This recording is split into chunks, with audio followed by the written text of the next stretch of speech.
नमस्कार। ग्रहों की गोचरीय स्थिति पर रेगुलर वीडियो पाने के लिए साप्ताहिक राशिफल, मासिक राशिफल, त्रैमासिक राशिफल और ग्रहों के बाकी गोचर पर भी रेगुलर अपडेट्स पाने के लिए, जिसके हिसाब से आप अपने जीवन में थोड़ी गाइडेंस प्राप्त कर सकें, इसके लिए मेरे चैनल को अवश्य सब्सक्राइब करें। जिन लोगों ने सब्सक्राइब कर रखा है वो ऑल ये जो नोटिफिकेशन सेटिंग होती है इसको क्लिक करें, क्योंकि कभी कभी कुछ लोग बोलते हैं उनको नोटिफिकेशन नहीं मिलती। आशा करता हूं चैनल को सब्सक्राइब करेंगे और रेगुलर वीडियोस अवश्य आप देखेंगे। नमस्कार। ओम गणेशाय नमः। ओम नमः शिवाय। मैं निखिल ज्योतिषाचार्य आप सभी का मेरे चैनल पर पुनः स्वागत करता हूं। आशा करता हूं कि आप सभी स्वस्थ होंगे। महादेव की कृपा आप सभी पर सदैव बनी रहे। ये वीडियो कुंभ यानी कि एक्वेरियस के लिए बहुत विशेष है, क्योंकि वीडियो है 26 जनवरी से 1 फरवरी 2026 के साप्ताहिक राशिफल के बारे में। कैसा रहेगा आने वाला सप्ताह कुंभ के लिए। जो मेरा साप्ताहिक राशिफल होता है वो प्रमुखतः चंद्रमा और उनकी गति पे आधारित होता है। चंद्रमा एक बहुत विशेष ग्रह है, चंद्रमा की विशेषताएं बहुत हैं, लेकिन जब हम साप्ताहिक राशिफल की बात करते हैं तो पहला तो उनकी तेज गति, फिर उनका मन का कारक होना, और फिर उनकी एक क्वालिटी कि वह जिस भी भाव, राशि, ग्रह आदि के साथ संबंध संपर्क साधते हैं उनको बहुत एक्टिवेट कर देते हैं। इन सभी कारणों से चंद्रमा का जो गोचर होता है वो बहुत विशेष होता है। चंद्रमा के गोचर के कारण हमारे मन, मस्तिष्क, विचार, स्वभाव, सोचने के तौर तरीके, दृष्टिकोण, हर चीज पर बहुत डायरेक्ट इम्पैक्ट पड़ता है, और उसको समझने के लिए साप्ताहिक राशिफल बहुत विशेष होता है। इस अंधकारमय जीवन में ज्योतिष एक मात्र विद्या है जो हमें थोड़ा सहारा देती है, गाइड करती है। भले ही राशिफल बहुत सामान्य आधार पर दिए जाए, लेकिन एक जनरल गाइडेंस के लिए बहुत उपयोगी होते हैं। यदि आपकी लग्न राशि या चंद्र राशि कुंभ है, दोनों ही गाइडेंस के लिए देख सकते हैं इस राशिफल को, अलग अलग नहीं बन सकते टेक्निकली। जहाँ से सूट और रिलेट ज़्यादा करता है आपको वहाँ से देखिए। व्यक्तिगत तौर पे मेरा मानना है लग्न से देखेंगे तो अच्छा, इनकेस नहीं पता है तो चंद्र राशि से भी इसको देख सकते हैं। शुरू करते हैं। चंद्रमा आपके तीसरे भाव यानी कि मेष में आ जाएंगे, या कहिए ऑलरेडी वहीं पर होंगे 26 तारीख को, और 27 जनवरी शाम के 5 बजे तक यहीं पर रहेंगे। चंद्रमा का तीसरे घर में आना अच्छा ही होता है। एक उपचय भाव के स्वामी उपचय भाव में जा रहे हैं, यानी कि गति मिलेगी, काम आगे बढ़ेंगे। यहाँ पर चंद्रमा पर केतु की दृष्टि भी है और मंगल की दृष्टि भी है। मंगल उच्च की अवस्था के हैं, दशमेश हैं, तीसरे घर में चंद्रमा बैठे हैं। पहला तो अपनी गलतियों को सुधारने का मौका, अपनी स्किल्स को बढ़ाने का मौका, और कुछ बड़ा चेंज लाने का मौका, कुछ बड़ा बदलाव लाने का मौका यहाँ पर दिख रहा है। मंगल उच्च के हैं और आपके खुद तीसरे घर के स्वामी है जहाँ पर चंद्रमा बैठे हैं, यानी कि बल पराक्रम रहेगा। मंगल केतु दोनों का प्रभाव व्यक्ति के अंदर बदलाव लाने की क्षमता, अपनी गलतियों को समझने की क्षमता और अपनी गलतियों से कुछ सीखने की क्षमता भी दिखाता है। तो जो योग बन रहा है आपका हफ्ते के शुरुआती भाग में बहुत अच्छा है।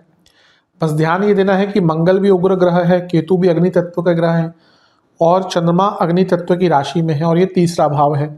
तो भाई बहनों के साथ या अपनों के साथ थोड़ा कम्युनिकेशन प्रॉब्लम हो सकता है, उग्रता आ सकती है उसमें। अदरवाइज देखा जाए जो टाइम है आपका काफ़ी अच्छा ही, काफ़ी प्रैक्टिकल और काफ़ी प्रोडक्टिव दिख रहा है। तीसरे घर के चंद्रमा, और जैसे मैंने कहा उपचय घर के स्वामी ही है, यानी कि अपने आप से आपके अंदर वो क्षमता रहेगी कि आप अपने कार्यों को पूर्ण कर लें।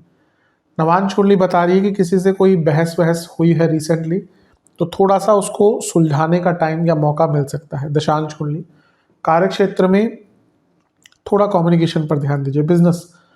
बिजनेस में नई चीज़ें एक्सप्लोर करने का टाइम है। लव लाइफ ठीक टाइम है, चीज़ों को बहुत बेहतर किया जा सकता है अगर प्रॉब्लम चल रही थी तो। वैवाहिक जीवन ये भी अच्छा टाइम है। जैसे मैंने कहा ना कि अगर प्रॉब्लम चल रही है, थोड़ी आर्गुमेंट्स हो सकती हैं, लेकिन इशू सॉल्व हो सकते हैं। स्टूडेंट्स अपनी सेहत का ध्यान दीजिए, क्योंकि अभी ऐसा लग रहा है कि आप अपनी सेहत पर ध्यान नहीं दे पा रहे।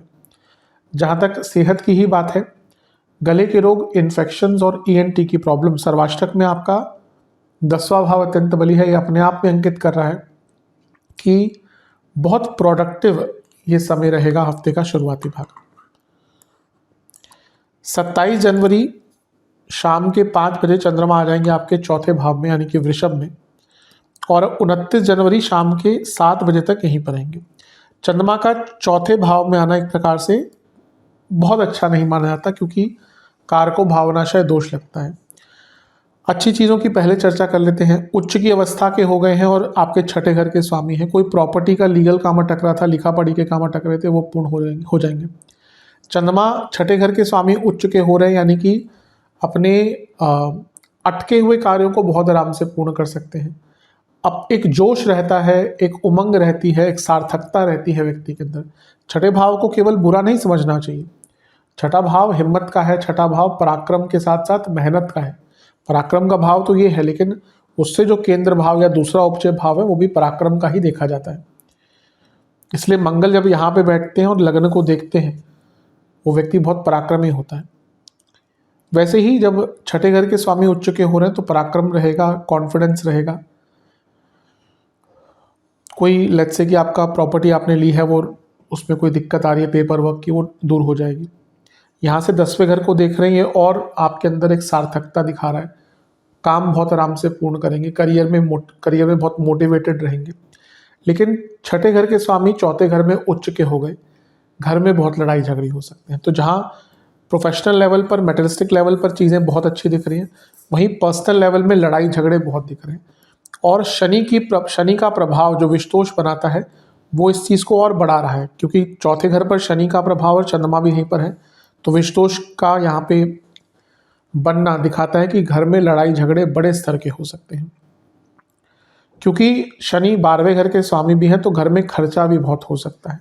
तो इस चीज़ पर ध्यान दीजिएगा। और हाँ, चंद्रमा भले ही उच्च के हैं, सेंसिटिव होते हैं, इसलिए अपने इमोशंस पर आपको बहुत नियंत्रण रखना पड़ेगा। यहाँ पे बहुत इमोशंस में बहकर गलत काम कर सकते हैं। नवांश कुंडली बता रही है कि ऐसे लोगों के आसपास रहेगा जो आपको इंस्पायर करे। दशांश कुंडली कार्य क्षेत्र में इमोशंस में बह सकते हैं। फिर से कहूँगा केयरफुल रहिए। बिजनेस में ठीक है, आइडियाज आएंगे नए। लव लाइफ थोड़ा क्रिएटिविटी लाइए, कुछ नया कीजिए। बोरिंगनेस दिख रही है। वैवाहिक जीवन बड़ी सोच रखिए, छोटी सोच के कारण ही झगड़े हो रहे हैं। स्टूडेंट्स अपने चॉइसेस पर काम कीजिए, आप बहुत गलत निर्णय आजकल ले रहे हैं। जहाँ तक सेहत की बात है, कफ रोग, चेस्ट की प्रॉब्लम, ब्रीदिंग इश्यूज, सर्वाष्टक में आपका 10वां भाव अत्यंत बली है। ये अपने आप में अंकित कर रहा है कि बहुत प्रोडक्टिव टाइम रहेगा, इसमें कोई दो राय नहीं होनी चाहिए।